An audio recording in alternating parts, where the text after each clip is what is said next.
Hello, everyone. My name is Melinda Liu. I'm here to tell you a story. This is a story about war and peace. This is a story about strangers from different cultures speaking no common language who were allies helping each other survive. This is a story about the common humanity that bound them together, offering precious lessons for the future.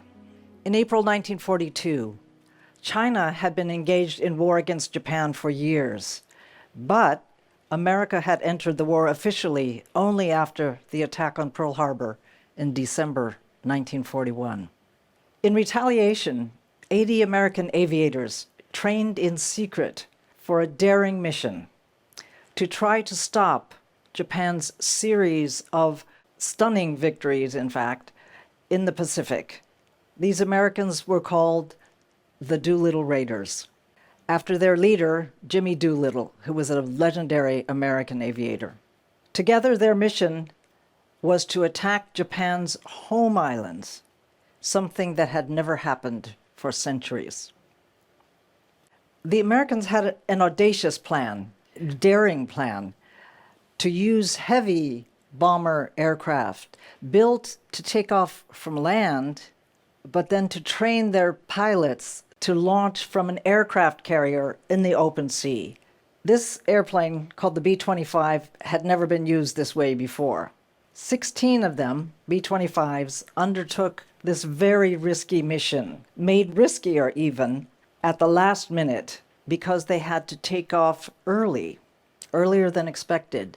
The Raiders bombed their targets in Japan. This was a success. Everything went to plan. It was a morale-boosting action, which helped eventually turn the tide of the war in the Pacific.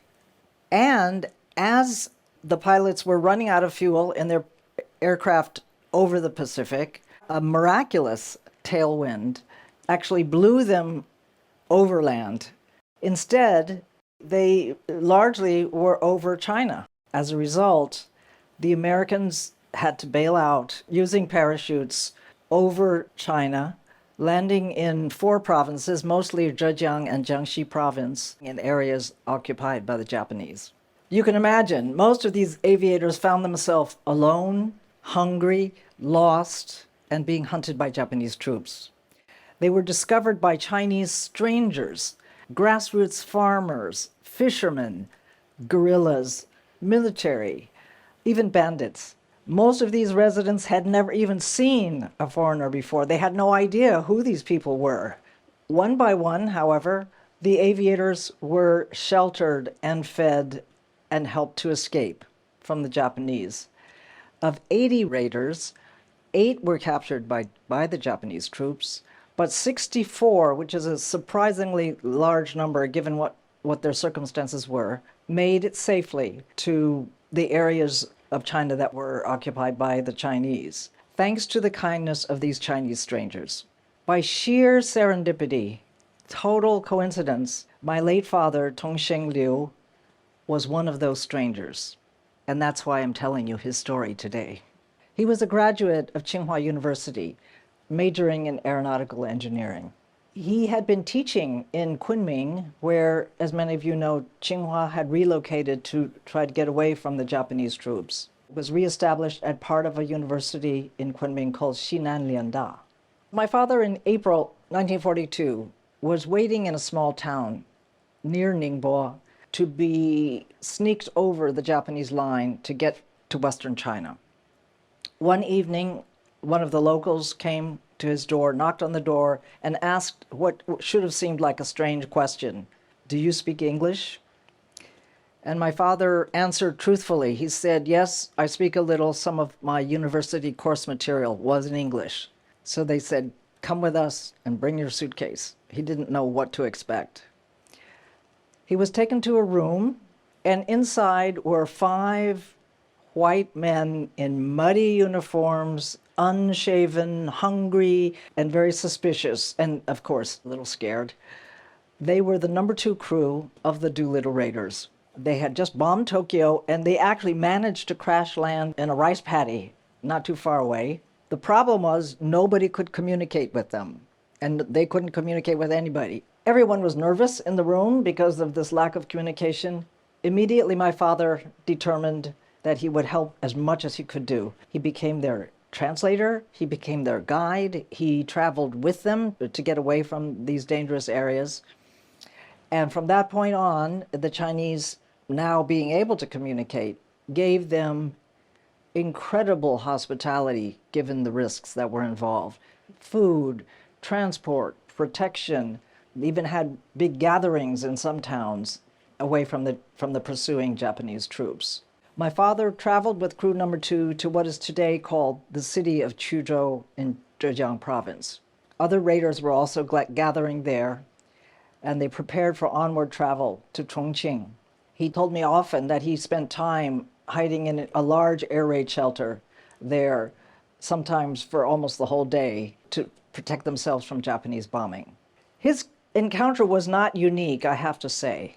Astonishing examples of sacrifice and survival involving Chinese and Westerners took place during the war, even before Pearl Harbor. The legendary Flying Tigers, whose name I think is familiar to most of you, began their daring exploits in the skies above China.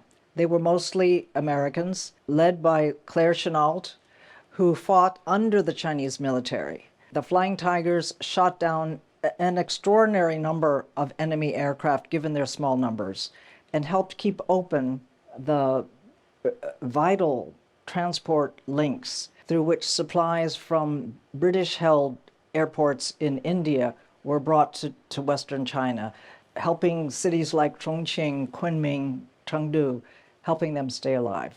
Last year, many audiences were moved to tears by watching a documentary titled The Sinking of the Lisbon Maru. In October 1942, Chinese fishermen in 46 small boats rescued 384 British prisoners of war aboard a sinking cargo ship which had been requisitioned by the Japanese to transport them. Recently, a memorial to these rescues was unveiled in Zhejiang province. So it was by sheer chance that some of the stories of these rescues that took place during World War II included my father's name.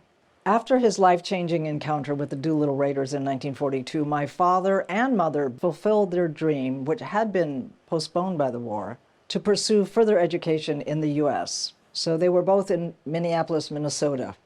And one day my father opened up the newspaper and saw a small news item saying, a group of men called the Doolittle Raiders are having a reunion in Minneapolis. So he said, hey, great, I'll go there and see my friends. And he reunited with his wartime friends, some of whom he had not seen since 1942. So the Raiders named him an honorary Doolittle member. He's the only ethnic Chinese to have this honor. And afterwards, he attended nearly every annual reunion that they had. So for these past 15 years, since my father passed away, I've helped dozens of descendants of Doolittle Raiders visit China to follow in their ancestors' footsteps. When the president of a group called the Children of the Doolittle Raiders, Jeff Thatcher, and I visited Chuzhou in 2017, we suggested to local authorities that a Doolittle Raid Memorial Hall might be established in their city, and eventually they agreed. And to our surprise, very quickly in 2018, we returned with 24 Raider descendants to inaugurate this memorial hall to the Doolittle Raid in Chuzhou. I had hand-carried many artifacts from the United States to Chuzhou so that this memorial hall could include original American as well as many valuable Chinese artifacts. That same year, 2 grandsons of a Doolittle Raider visited Chuzhou to visit the site where their grandfather had landed by parachute and to raise a toast of brandy to their ancestor. So moving further into the future then, in 2023, during a visit to San Francisco, Chinese President Xi Jinping actually talked publicly about Raiders' descendants visiting Chuzhou and the memorial hall to the Doolittle Raid there. He said after Pearl Harbor, the U.S. sent 16 B-25 bombers on an air raid to Japan in 1942. Running low on fuel after completing their mission, Lieutenant Colonel James Doolittle and his fellow pilots parachuted in China. They were rescued by Chinese troops and local civilians, but some 250,000 civilian Chinese were killed by Japanese aggressors in retaliation in the areas where the raiders landed. So it wasn't a small thing that these people had helped the strangers who fell from the sky. Many of them risked their lives and many of them lost their lives. President Xi said the hope of the China-US relationship lies in the people. The foundation is in our societies. Its future depends on youth, and its vitality comes from exchanges at the subnational level. History reflects what Americans and Chinese hold in common, a shared humanity. Grassroots exchanges, especially among the younger generation, your generations, are crucial for keeping this lesson alive.